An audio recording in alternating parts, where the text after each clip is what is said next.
Ang mabuting balita ng Panginoon ayon kay San Mateo. Lumapit kayo sa akin kayong lahat na nahihirapan at lubhang nabibigatan sa inyong pasanin, at kayo bibigyan ko ng kapahingahan. Pasanin ninyo ang aking pamatok, at matuto kayo sa akin sapagkat ako'y maamo at may mababang loob. Makakatagpo kayo sa akin ng kapahingahan, sapagkat madaling dalhin ang aking pamatok at magaan ang pasaning ibibigay ko sa inyo. Ang mabuting balita ng Panginoon. Word of the day, hear what God has to say. Mapagpalang araw po sa inyong lahat. Kumusta po kayo? Ang ating word of the day ay pahinga.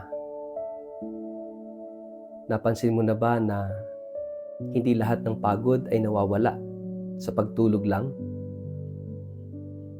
May mga taong 8 oras ang tulog, ngunit feeling nila pagod pa rin pagkagising. May mga taong nakapagbakasyon naman, ngunit nananatili pa rin balisa. May mga taong may magandang buhay, magandang trabaho, sapat na pera, ngunit tila mabigat pa rin ang kanilang dibdib. Bakit? Dahil may pagod na hindi kayang alisin ng higaan. May mga pagod na hindi kayang pagalingin ng bakasyon kahit saang bansa pa yan o saang lugar pa yan. May pagod na hindi kayang punuan ng pera. Ito yung pagod ng puso. Ito yung pagod ng isip. Ito yung pagod ng ating kaluluwa. At marahil ito yung pagod na nakita ni Jesus sa mga taong lumapit at palagi na lumalapit sa Kanya. Kaya sa Ebanghelyo ngayon, sinasabi niya ang isa sa pinaka magagandang paanyaya sa buong Biblia.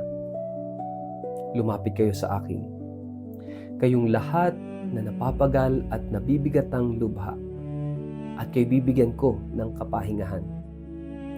Hindi niya sinabi, lumapit lamang ang mga banal. Wala rin siyang sinabi na lumapit lamang ang walang kasalanan, ang mga perpekto. Malinaw ang sinabi niya, kayong lahat. Lahat na pagod, lahat ng sugatan, lahat ng nalulungkot, lahat ng naliligaw, lahat na may mga pasanin sa buhay. At dito natin matatagpuan yung salitang bumabalot sa ating Ebanghelyo. Pahinga. Finding true rest in the heart of Jesus. Hindi lamang paghinga ng ating baga, kundi paghinga ng ating buong pagkatao. Kapag tayo napapagod, ano ang una nating ginagawa? Siyempre, nagpapahinga. Humihinto tayo sa ating mga gawain, humihinga ng malalim o yung bumubuntong hininga. Parang sinasabi ng ating katawan, ay, kailangan kong mabuhay muli. Mga kapatid, ganito rin ang ating espiritu. Kapag napuno tayo ng alalahanin, galit, pagkabigo at kasalanan, kailangan ding huminga. At ang lugar ng paghinga na iyon ay walang iba kundi si Kristo. Pagkatapos ay sinabi ni Jesus, pasanin ninyo ang aking pamatok at matuto kayo sa akin sapagkat ako'y maamo at mapagpakumbaba. Sa unang tingin, tila kakaiba ito. Paano magiging pahinga yung isang pamatok, yung yoke, ito yung nilalagay sa leeg ng kalabaw. Ang pamatok ay ginagamit upang magdala ng bigat. Ngunit sa panahon ni Jesus, ang pamatok ay karaniwang ipinapasan sa 2 baka. Hindi iisa ang bumubuhat. Kaya nga, kambal na pamatok yun palagi. Magkasama sila. At ito yung napakagandang larawan ng ating buhay. Kapag pinapasan natin ang ating krus nang tayo lamang mag-isa, syempre, mabilis tayong mapagod. Ngunit kapag si Kristo ang kasama natin, ang parehong krus ay nagiging mas magaan. Hindi dahil nawala yung bigat, kundi dahil may kasama tayong bumubuhat. Hindi ba't ito rin ang ating karanasan? Kapag may problema tayo, ngunit alam nating may Diyos na kasama natin, iba yung ating nararamdaman. Iba yung kapayapaan sa ating puso. Hindi nawawala ang unos, ngunit nawawala ang pakiramdam na tayong nag-iisa. Marami sa atin ang naghahanap ng pahinga, kaya lang sa maling lugar, sa maling pamamaraan. Akala natin ang pahinga ay nasa social media, sa binge-watching, sa walang katapusang pamimili, sa pagtakbo palayo sa mga problema, o kaya naman sa bisyo, sa mga pansamantalang aliw. Ngunit pagkatapos ng lahat ng iyon, bumabalik pa rin ang pagod. Bakit? Dahil ang ating puso ay nilikhang magpahinga sa Diyos.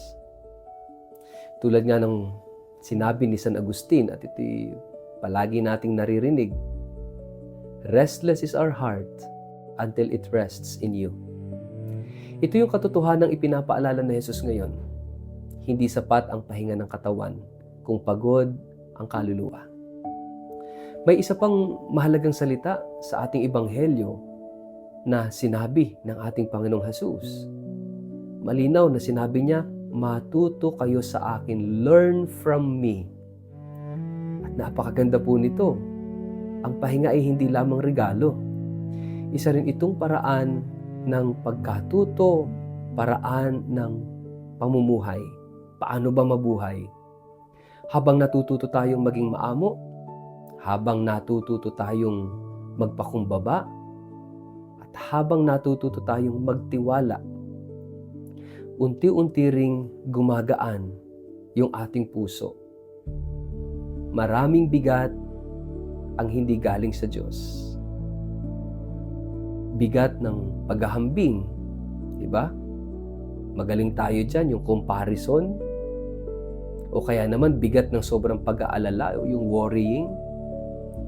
At bigat ng hindi pagpapatawad. Bigat ng pagnanais na kontrolin natin ang lahat. Kapag ibinigay natin ang mga ito kay Kristo, yun, nagsisimula tayong makahinga. Kaya nga ito yung napakagandang naisabihin ng ating ebanghelyo at ituro sa atin. Madalas nating isipin na kailangan muna nating alisin ang lahat ng problema bago tayo magkaroon ng kapayapaan.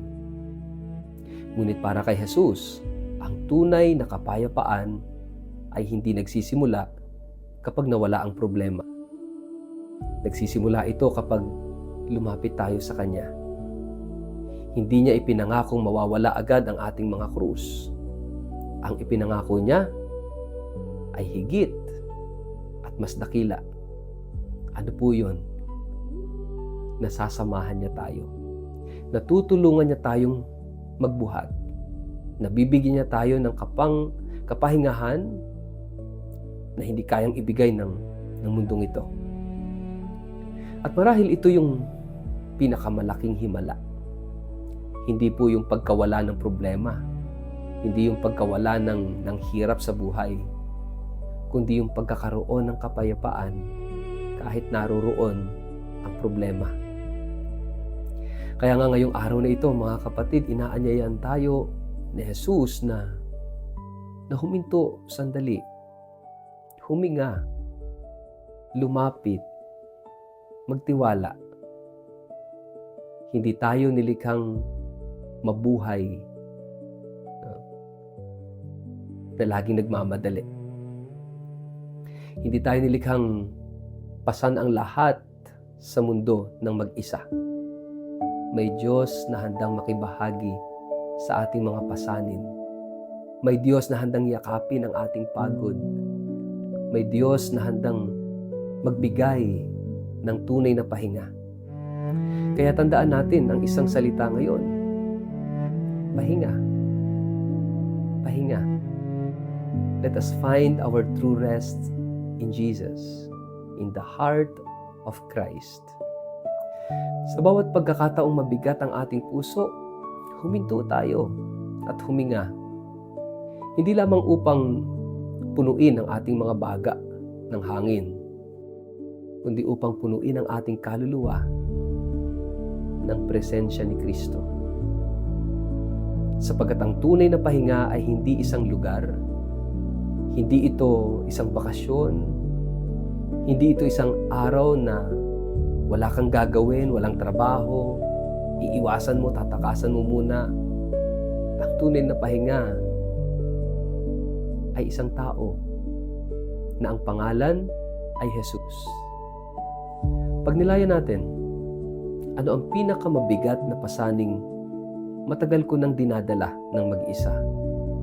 At paano ako inaanyayahan ni Jesus ngayon na lumapit sa Kanya upang maranasan ang tunay na kapahingahan? Sa ngalan ng Ama at ng Anak at ng Espiritu Santo, Amen. Panginoong Jesus, salamat sa iyong paanyayang lumapit sa iyo sa gitna ng aking pagod at mga pasanin. Turuan mo akong huminto, huminga at magtiwala sa iyong pag-ibig. Alisin mo ang anumang bigat na hindi mo nais. Dadalhin ko at bigyan mo ako ng pusong maamo at mapagpakumbaba. Naway sa piling mo matagpuan ko ang tunay na kapayapaan at kapahingahan araw-araw.